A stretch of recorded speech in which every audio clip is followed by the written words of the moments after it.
بعد اجتماعات مطولة دامت لأيام، توصل مصرف لبنان والمصارف إلى صيغة لتعديل التعميم 151 منتهي الصلاحية، وتقضي الصيغة الجديدة بسداد مبلغ بقيمة $150 لكل مودع غير مستفيد من التعميم 158 بصورة شهرية.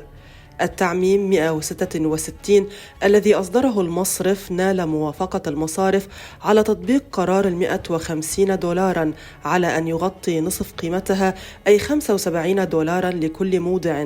بمعنى آخر، سيتقاسم مصرف لبنان مسؤولية تكلفة سداد $150 للمودعين المستفيدين من التعميم البديل عن التعميم 151، وسيتحمل نصف تكلفة التعميم البالغة قرابة $230 مليون سنوياً.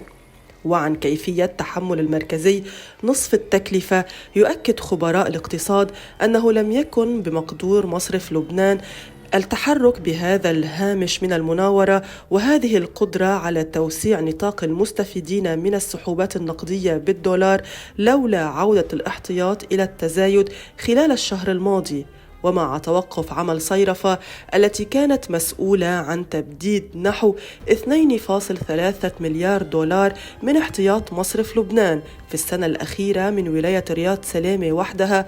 فقد حقق مصرف لبنان زيادة في احتياطاته بالعملات الأجنبية بقيمة $50 مليون خلال النصف الثاني من شهر كانون الثاني، أي خلال 12 يوم عمل فقط. في النتيجة ارتفع حجم الموجودات الخارجية، أي الموجودات بالعملة الصعبة، إلى نحو $14.58 مليار في نهاية الشهر. وهذا يعني أن الزيادات أثرت وبشكل ملحوظ على سيولة مصرف لبنان وعلى هامش المرونة الذي يملكه للتدخل في السوق.